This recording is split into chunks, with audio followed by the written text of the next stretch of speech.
Je voudrais profiter de cette occasion, mélanger l'insécurité dans la ville de Goma et le naufrage qui vient de se vivre il y a de cela des jours.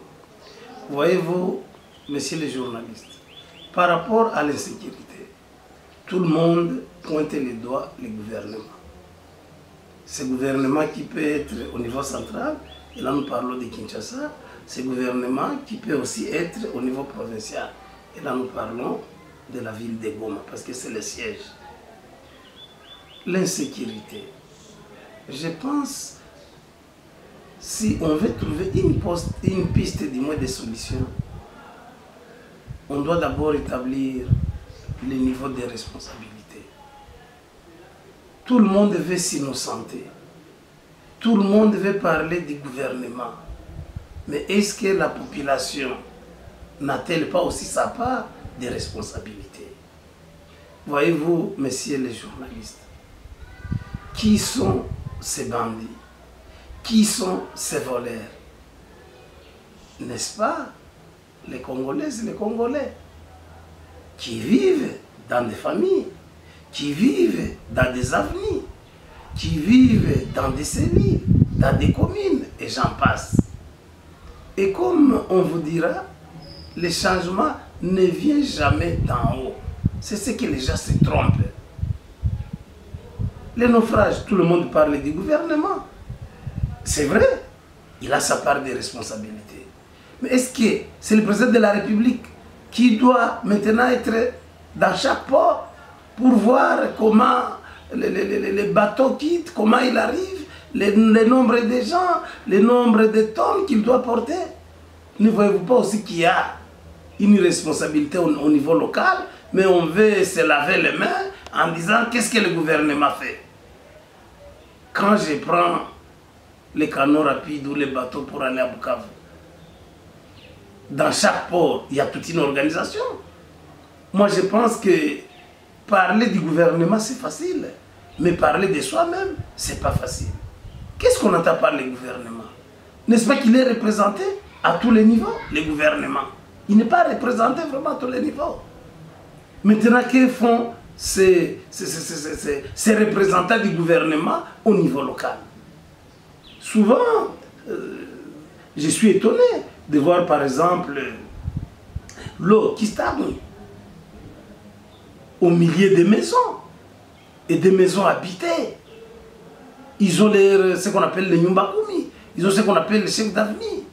Est-ce que pour vraiment s'occuper de l'eau qui stagne dans nos quartiers, il faut faire appel au gouvernement?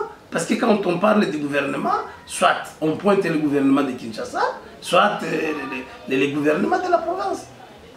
Mais ces deux gouvernements ne sont-ils pas représentés dans chaque entité locale?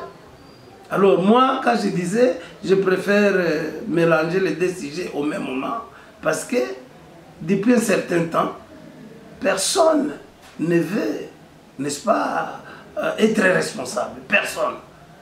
Quand on dit responsabilité, on pointe toujours les autres. Ça, quand même, c'est autre chose. Cependant, j'ai entendu qu'il y a une délégation gouvernementale qui est venue par rapport à ce naufrage.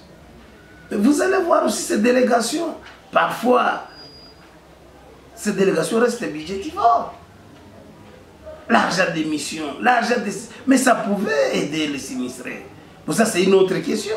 Parce que quand on dit insécurité, ça ne commence pas aujourd'hui, messieurs les journalistes. Je pense que si on doit se situer dans le temps et dans l'espace, vous allez constater que depuis plusieurs années, la ville de Goma vit dans une insécurité. Quand on nous parle encore de ces conflits armés, quand on nous parle encore de cette guerre nous imposée par les Rwandais via l'M23, ça impacte négativement le mode de vie. Maintenant, au lieu que la conscience devienne de plus en plus collective, vous trouverez des consciences, mais de façon isolée. Et là, ça nous fragilise davantage.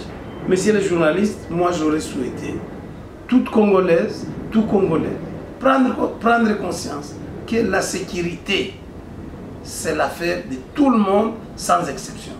Partout où nous sommes. Et je pense que ça serait aussi le rôle de la sensibilisation, les rôles de la conscientisation, les rôles de la mobilisation.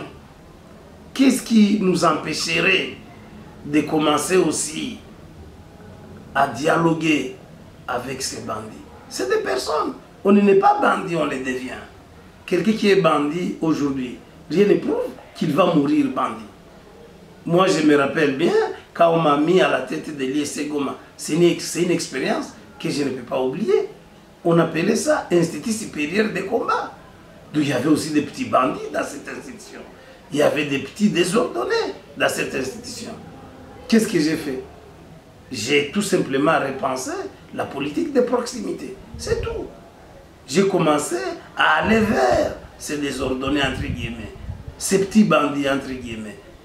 Et ensemble, on a trouvé des pistes et des solutions. Ces bandits, vous pensez qu'ils ne sont pas connus, messieurs les journalistes? Vous croyez? Si oui, c'est qu'il y a quand même aussi une faiblesse, quelque part, de la part de ceux qui devaient aussi mener à bien leur travail et les traquer. Souvent, je suis étonné, à la mairie. Souvent, on nous montre, on a arrêté les 40 voleurs, on a arrêté les bandits, on a arrêté les kidnappeurs. Si réellement on les avait arrêtés, c'est qu'il y aurait au moins diminution, même s'il n'y a pas éradication. Ne voyez-vous pas, messieurs les journalistes, que même parmi les gens qu'on nous présente, probablement il y a des innocents dedans. C'est des présumés bandits. Est-ce qu'ils ne peuvent pas aussi bénéficier de la présomption dans un premier temps? Quelqu'un vous l'appelez criminel, bandit, kidnappeur, avant même de l'écouter. Et ce n'est pas n'importe qui doit l'écouter. Il y a des services spécialisés.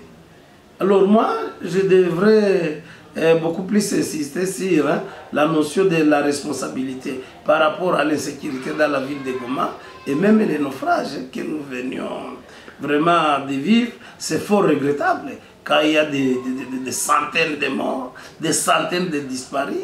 Alors, le gouvernement provincial a parlé de 28, à la RFI, j'ai entendu parler de 30, mais finalement, qui doit informer? Parce que quand vous arrivez sur des morgues, il y a des listes, alors on ne sait même pas sur quelle information se fier, ça c'est aussi un autre problème. Mais comme je le disais, c'est l'affaire de tout le monde. Par rapport au naufrage, 1, il y a les propriétaires du bateau. 2, il y a les gérants du bateau. 3, il y a toute une équipe qui s'en occupe. 4, on doit savoir tel bateau, il doit transporter minimum combien, maximum du moins, combien de personnes. En termes de marchandises, combien de tonnes. Ça devait être revu au préalable. On ne doit pas être surpris. Ne voyez-vous même pas que on ne peut en aucun cas souhaiter la mort de qui que ce soit. Mais vous-même, vous voyez le bateau est surchargé, mais vous montez dans ce bateau. Vous voyez, nous sommes ici à Goma. Souvent, il m'arrive de prendre la moto. Vous voyez même un motard qui vous transporte. Il brûle le feu et vous ne dites rien. Il roule comme un fou. Toi qui le transportes, tu ne dis rien. En cas d'accident, tu n'as pas aussi une part de responsabilité? Vous êtes en transport en commun, dans le bus. Vous voyez un chauffeur ivre, mais vous montez dans ce véhicule. Vous voyez un motard ivre, vous montez sur sa moto. Est-ce que vous-même, vous n'êtes pas aussi responsable? Alors, moi, j'aurais souhaité voir les gens, n'est-ce pas, s'accepter d'abord. À partir de cette acceptation de soi, savoir ce qu'on doit faire. Et quand il y a la présence de l'autre, ne pas s'innocenter directement, comme si il n'y a que l'autre qui peut-être qui peut être qualifié de ceci ou de cela, oubliant que le sujet lui-même, les jeux, les moi, a sa part de responsabilité.